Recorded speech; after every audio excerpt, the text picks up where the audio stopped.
Craig and Stephen, thank you so much for joining us today. Sure. You'll be here to talk about searching for Sugarman and your love for Cape Town, hopefully. So, let's start. Which Rodriguez song specifically speaks to the two of you and why?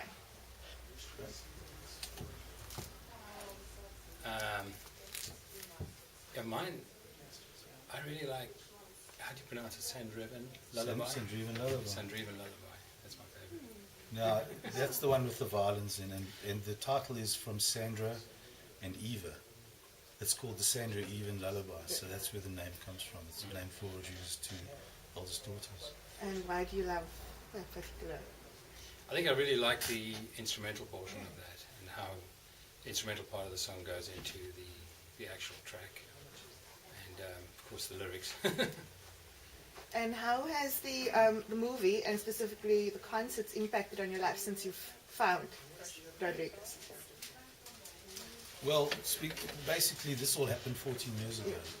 And when it happened, Craig was still living in South Africa.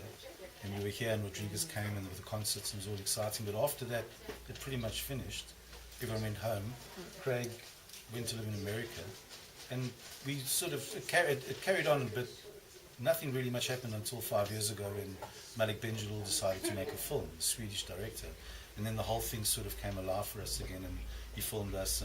And subsequently Craig's living here now, and we're all together, and it's just been a wonderful experience, you know what I mean? Just the movies had a wonderful effect, and what I'm saying is for us it happened a long time ago, but it's nice to relive it all and to see it sort of happening again for us. Yeah. And have you seen an increase of fans coming into Marble Vinyl now for... Are you kidding? Yeah.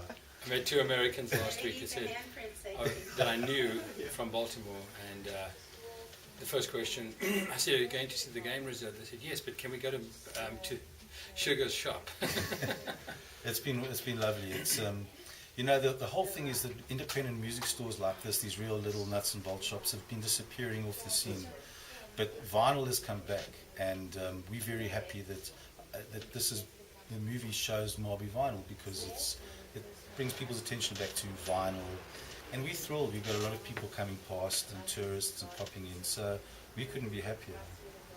Okay, since you're a music journalist, have you found that there's a revival in the type of music that Rodriguez makes, or the artists in South Africa or America that you'd like them?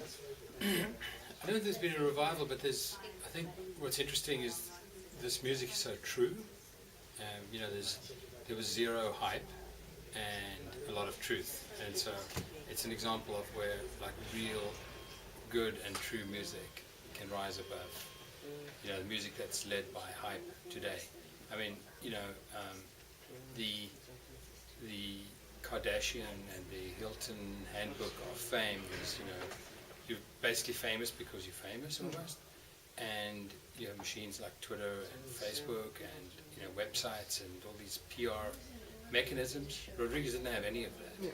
So it's a testament to the music that it could stand the test of time so amazingly well, you know, where he didn't have those tools to use.